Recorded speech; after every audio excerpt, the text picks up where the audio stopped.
மக்கள் வணக்கம். இன்றைய ஆலயம் நிகழ்ச்சியில் உங்கள் அனைவரையும் சந்திப்பதில் மிக்க மகிழ்ச்சி. தமிழர்களின் அடையாளங்களாக விளங்கும் ஆலயங்கள் குறித்த ஏராளமான செய்திகள் கிடைக்கின்றன. ஒவ்வொன்றும் ஒவ்வொரு வகையில் நமக்கு பயன்படவே செய்கின்றன. அந்த வகையில்தான் இந்த ஆலயம் நிகழ்ச்சியும். இனி இன்றைய நிகழ்ச்சிக்கு செல்வோம்.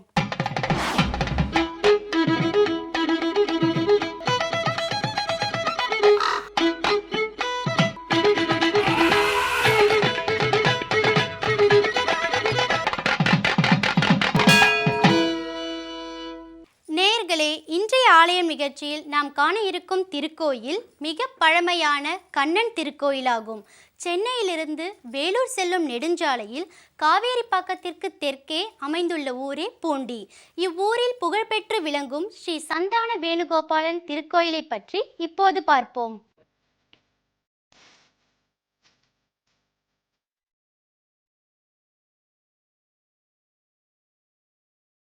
ஆலமா மரத்தின் இலைமேல் ஒரு பாலகனாய் ஞானம் ஏழும் உண்டாம் அரங்கத்து அரவின் அணையான் கோலமா மணியாரமும் முத்துதாமும் முடிவில்லாதோர் எழில் நீலமேனி ஐயோ நிறைகொண்டது என் நெஞ்சினையே என்று பாசுரம் பாடி பக்தர்கள் வணங்கும் சந்தான வேணுகோபாலன் திருக்கோயிலே இது.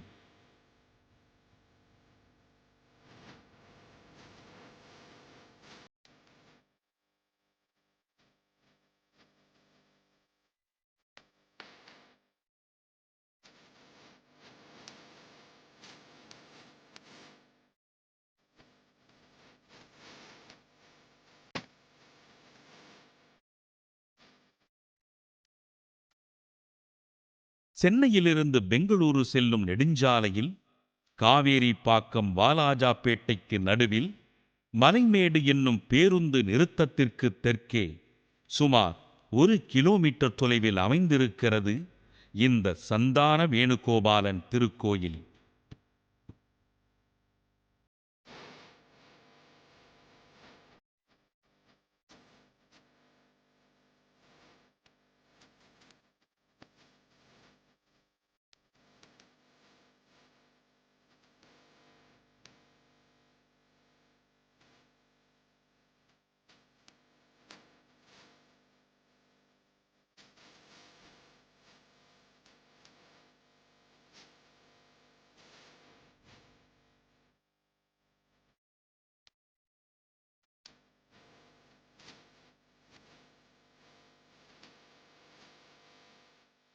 ஏறத்தாழ 500 ஆண்டுகளுக்கு முற்பட்ட இந்த திருக்கோயிலின் வரலாறு தெளிவாக கிடைக்கவில்லை. 700 ஆண்டுகளுக்கு முன் சந்திரகிரி என்னும் குறுநில மன்னரால் ஆசாரியர்களுக்கு கொடையாக கொடுக்கப்பட்ட நிலமே இந்த கிராமம். ஊர் விட்டு ஊர் வந்து தங்கிய காரணத்தினால் தலைமுறை செழித்து வளர்வதற்காகவும் ஊருக்கு ஒரு கோயில் என்ற அக்கால வழக்கப்படியும் ஆசாரியர்கள் இந்த திருக்கோயிலை சந்தான வேணுகோபாலன் என்ற பெருமாள் நாமத்துடன் எழுப்பியிருக்கிறார்கள்.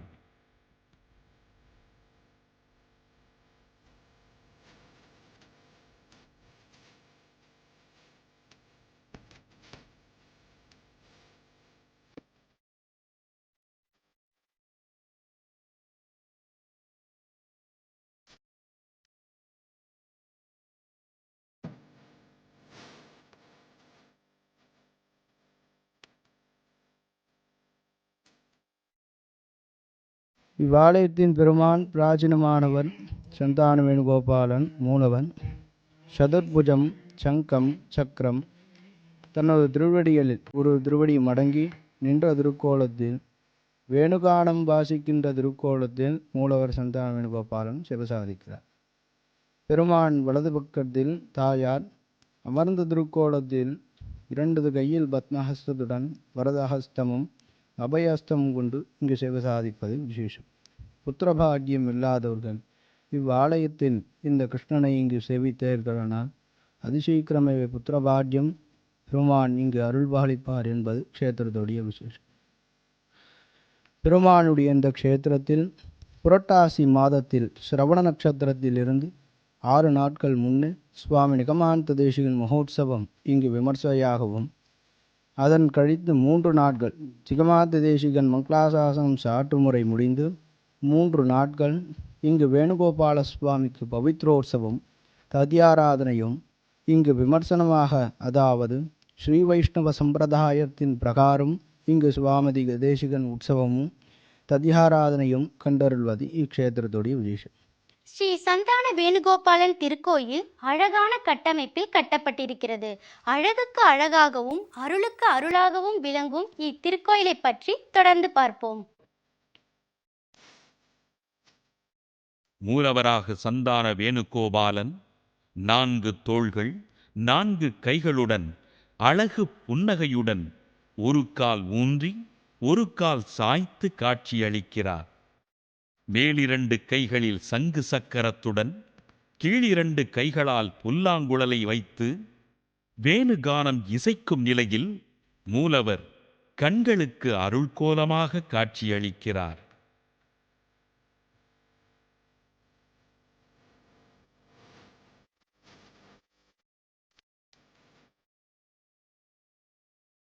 சந்தான வேணுகோபாலன் மூலவராக இருக்கும் அதே கோலத்தில் உற்சவ மூர்த்தியாகவும் இருப்பதே இத்திருக்கோயிலின் சிறப்பாகும்.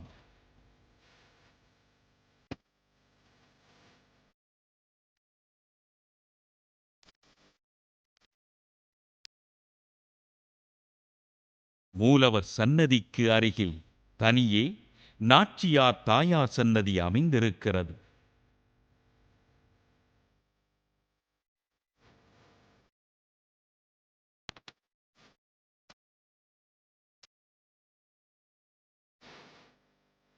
பெருமாள் திருக்கோயிலுக்கான அடையாளங்களுடன் விளங்கும் இக்கோயிலில் ஆஞ்சநேயருக்கு தனி சன்னதி, கருடனுக்கு தனி சன்னதி, ஆண்டாளுக்கு தனி சன்னதி, ராமானுஜர், தேசிகர், நம்மாழ்வாருக்கு தனி சன்னதி, கூடவே ராமர், லட்சுமி நரசிம்மர், லட்சுமி ஜெயக்கிரீவர், லட்சுமி வராகர் ஆகியோருக்கு தனித்தனியே சன்னதிகள் உள்ளன.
மிகவும் பழங்கால கோயிலான இத்தலத்திற்கு சமீபத்தில் ராஜகோபுரம், விமானங்கள் ஆகியவை புதுப்பிக்கப்பட்டு புதிதாக ஆழ்வார்கள், நாதமுனி, ஆளவந்தார் பிம்பங்கள் வைக்கப்பட்டுள்ளன.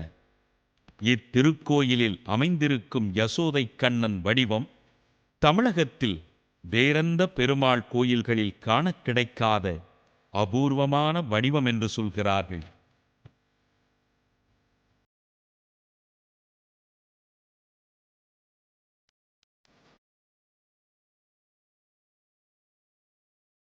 பெரியோர்களால் ஏற்படுத்தப்பட்ட வைகானாச ஆகம விதிப்படி முறையாக இருகால வழிபாடுகள் நடைபெற்று வரும் இத்திருக்கோயிலில் புரட்டாசி மாத பவித்தோற்சவமும், தேசிகர் உற்சவமும், தை மாத வனபோஜன உற்சவமும் விமரிசையாக நடத்தப்படுகின்றன. 500 ஆண்டுகள் பழமையான இந்த சந்தான வேணுகோபாலன் திருக்கோயில் வைணவ திருத்தலங்களில் முக்கியமானதாக அமைந்திருக்கிறது என்றே குறிப்பிடலாம். நிகழ்ச்சியின் அடுத்த பகுதியாக வருகிறது ஆலய அறிவியல். அறிவியலின் அடிப்படையிலேயே உலகம் இயங்குகிறது, நாமும் இயங்குகிறோம். நமது செயல்களும் அறிவியலின் அடிப்படையிலேயே இருப்பது சிறப்பு இல்லையா? ஆன்மீக செயல்களில் உள்ள அறிவியல் சார்ந்த உண்மைகளை எடுத்துக்காட்டும் விதமாகவே இதோ இந்த பகுதி உங்களுக்காக.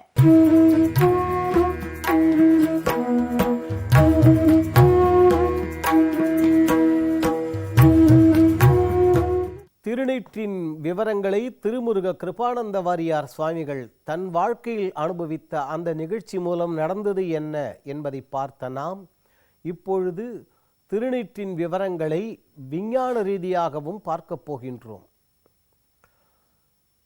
முறைப்படி தயாரிக்கப்பட்ட அந்த திருநீற்றில் ஏறத்தாழ 30% துத்தநாகம் இருக்கின்றது. துத்தநாகம் என்று சொல்லக்கூடியது. இந்த துத்தநாகம் என்பது சர்ம வியாதிகள், தோல் வியாதிகள் என்று சொல்கின்றோம் அல்லவா, அவைகளை நீக்கக்கூடியது. இன்றும் நாளையும் தோல் வியாதிகளுக்காக ஜிங்க் ஆக்சைடு என்று சொல்லக்கூடிய ஒரு மருத்துவ பொருளை வைத்துத்தான் தோல் வியாதிகளை நீக்குவதற்குண்டான மருந்துகளை தயாரிக்கிறார்கள். இது விபூதியில் ஏராளமாக இருக்கின்றது. அதன் காரணமாகத்தான் விபூதியை, அந்த திருநீற்றை நாம் முறைப்படி உபயோகம் செய்து கொண்டு வந்தால் எந்த விதமான தோல் நோயும் நம்மை அணுகாது. அது மட்டுமல்ல சொரியாசிஸ் என்று சொல்வார்கள், அந்த வியாதியும் நம்மிடம் நெருங்காது. அதற்கும் அடுத்தபடியாக முறைப்படி தயாரிக்கப்பெற்ற திருநீற்றில் ஏறத்தாழ 12% மேல் இந்த காப்பர் என்று சொல்லக்கூடியது இருக்கிறது. தாமிரம் என்று சொல்கின்றோம் அல்லவா, அந்த தாமிரம்.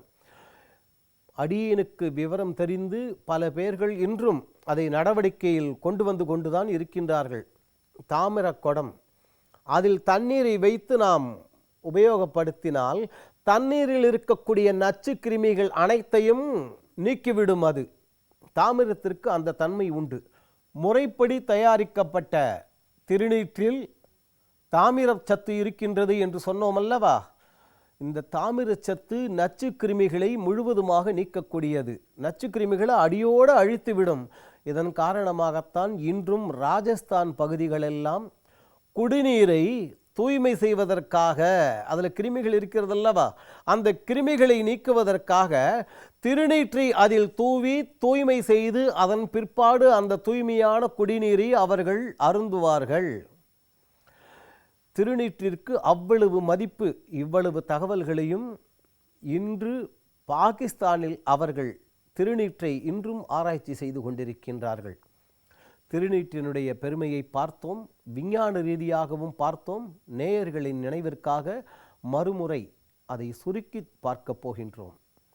முறைப்படி தயாரிக்கப்பட்ட திருநீற்றில் இந்த சரும வியாதிகளுக்கு உண்டான அந்த சக்தி அதில் இருக்கின்றது. துத்தநாகம் என்று சொல்கின்றோமே, அது அங்கே இருக்கின்றது. ஏறத்தாழ 30% மேலாக இந்த திருநீற்றை முறைப்படி நாம் அணிந்து கொண்டு வந்தால் சொரியாசிஸ் என்று சொல்லக்கூடிய அந்த வியாதி நெருங்காது, தோல் வியாதிகள் நெருங்காது, இருப்பதும் நீங்கி போய்விடும், உடல் ஆரோக்கியம் பெறும்.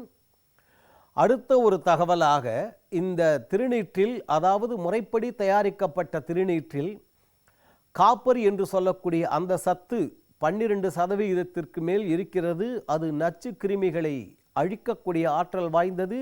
இதன் காரணமாகவே ராஜஸ்தான் பகுதிகளில் இன்றும் குடிநீற்றில் இருக்கக்கூடிய அந்த கிருமிகளை நீக்குவதற்காக திருநீற்றை அதில் தூவி தூய்மை செய்து அவர்கள் உபயோகப்படுத்தி கொண்டு வருகின்றார்கள் என்று பார்த்தோம். முறைப்படி தயாரிக்கப்பட்ட திருநீறு என்று அடிக்கடி சொன்னோம். காரணம், இன்று பல சொல்வதற்கே வருத்தமாக இருக்கின்றது. பல திருக்கோவில்களில் அளிக்கப்படும் அந்த திருநீறு முறைப்படி தூய்மையாக தயாரிக்கப்பட்டது அல்ல. அவைகளிலும் இந்த காலத்தில் கலப்படம் புகுந்து விட்டதால் அந்த திருநீற்றை நாம் முறையாக அணியவும் முடியவில்லை. அதை சில பேர் எடுத்து இவ்வளவு சிறிதளவு வாயில் இட்டுக்கொள்வார்கள் அல்லவா, அதுவும் செய்ய முடியவில்லை. கவலையே வேண்டாம், முறைப்படி திருநீற்றை நாமே தயாரிக்கலாம்.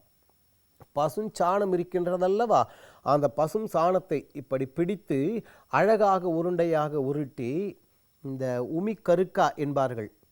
கீழே பரப்பி விட்டுட்டு அது மேலே அந்த உருண்டைகளை வரிசையாக திருப்பி கருக்காயை பரத்திவிட்டு அதன் மேல் இப்படியே அழகாக வைத்து அதை எரிய விடக்கூடாது.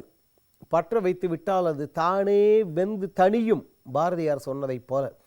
அதற்கு பிற்பாடு நன்றாக வெந்த அந்த விபூதி உருண்டைகளை முறைப்படி அந்த விபூதி உருண்டைகளை எல்லாம் உருட்டும் பொழுதே அந்த பசுஞ்சாணத்தை சிவாய நம நம சிவாய நம சிவாய என்று சிவநாமத்தை சொல்லிக்கொண்டு உருட்ட வேண்டும் என்று வாரியார் சுவாமிகள் சொல்லுவார். அழகாக பிற்பாடு அந்த விபூதி உருண்டைகளை முழுமையாக எடுத்து நன்றாக வெந்ததை நன்கு அவைகளை தூளாக்கி வெண்மையாக உள்ள அவற்றை ஒரு மெல்லிய துணி இருக்கின்றதல்லவா, அந்த துணியில் வைத்து அப்படியே நாம் இப்படி தேய்த்து கொண்டு வந்தால் மிகவும் மெல்லிய நுண் துகள்களாக புரிவதற்காக மெல்லிசா பவுடருங்கிறோம் இல்லையா, அந்த அளவு மென்மையாக இருக்கும். அதை எடுத்து தாழம்பு முதலானவைகளை அவைகளில் சேர்க்கலாம் வாசனைக்காக. அதை எடுத்து இன்றும் நாளையும் நாம் விதிப்படி தயாரிக்கப்பட்ட அந்த திருநீற்றை உபயோகம் செய்து கொண்டு வந்தால் இவ்வளவு நேரமும் சொன்ன அந்த பலன்களை நாம் அடையலாம். ஆரோக்கியம் கிடைக்கும். நோயற்ற வாழ்வே குறைவற்ற செல்வம் என்று சொல்கின்றோம் அல்லவா, அந்த குறைவற்ற செல்வத்தை அடைய நாம் முயற்சிப்போம். என்ன நேயர்களே, இன்றைய ஆலயம் நிகழ்ச்சி உங்களை சந்தோஷப்படுத்தியிருக்கும், பரவசப்படுத்தியிருக்கும் மற்றும் புதிய செய்திகளை உங்கள் முன் வைத்திருக்கும் என்று நம்புகிறோம். இந்நிகழ்ச்சி குறித்த உங்கள் கருத்துக்களை எங்களுக்கு தெரியப்படுத்துங்கள். மீண்டும் வேறொரு ஆலயம் நிகழ்ச்சியில் உங்களை சந்திக்கும் வரை உங்களிடமிருந்து விடைபெறுவது சரண்யா. நன்றி, வணக்கம்.